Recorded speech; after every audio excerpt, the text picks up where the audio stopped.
to see your wife in a nursing home. Only 41 years old, knowing that she's not coming home again is very, very, very difficult. Very confusing to two young children.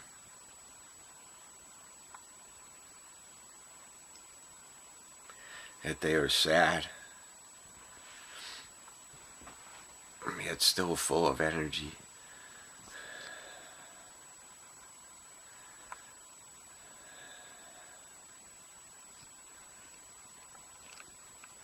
We stayed there that night pretty much as late as we could, and the children had school the next day, and that was the hardest thing, to leave that night. To leave the love of your life that you've been taking care of and doing everything possible to keep her comfortable, to have to leave, go home, do what's best for your children.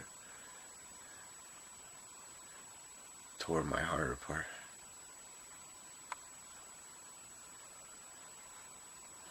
So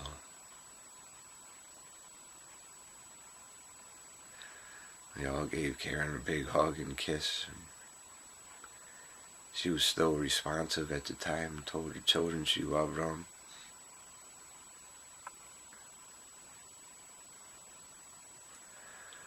I stopped at the nurse's station to make sure they'd take good care of her. And I'd be back in the morning. So next morning I got the children on the bus and immediately went right to the nursing home to see Karen.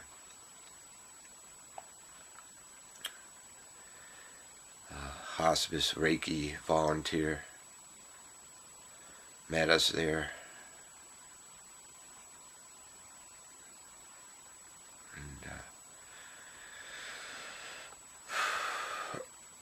It was obvious that Karen was ready to go home. A place of peace and comfort.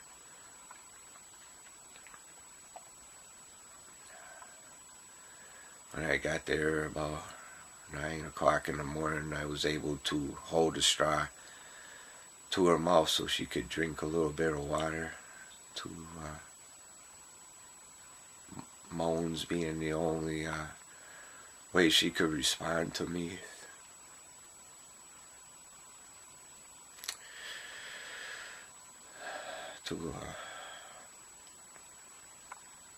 Within 2 hours, when I was able to put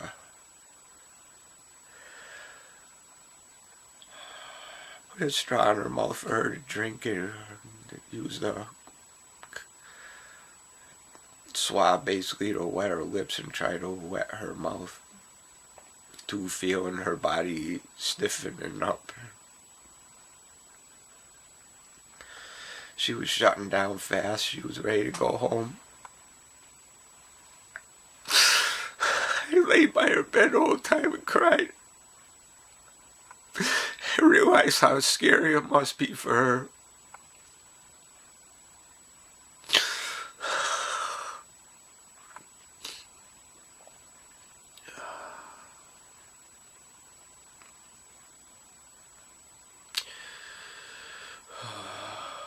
I said everything I wanted to say to her more, and I had to run home and get the kids off the bus.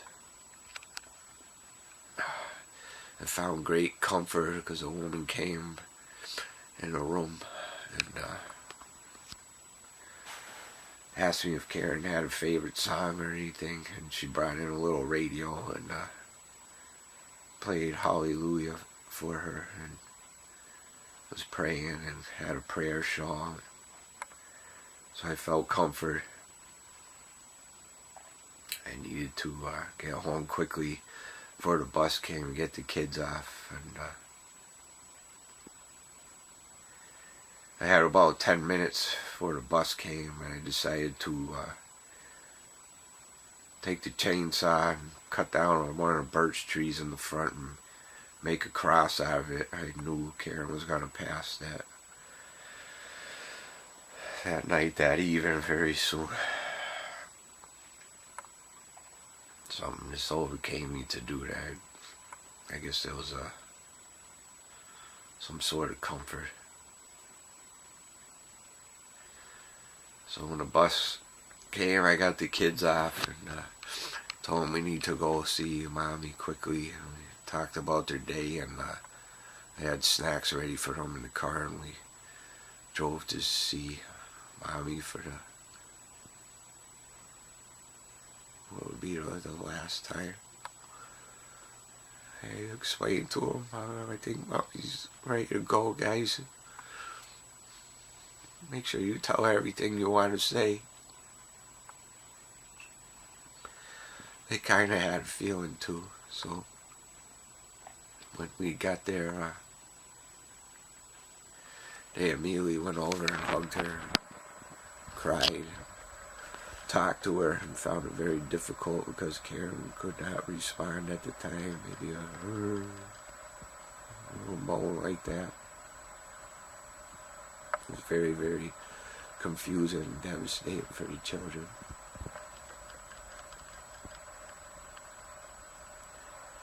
We stayed and prayed and held Mommy and talked.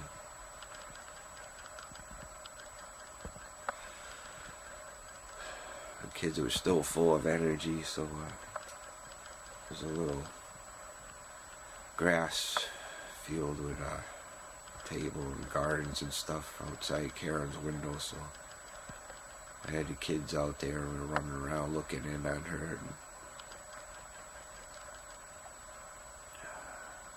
we went back in and talked and prayed and cried and talked some more, and I could tell she didn't want to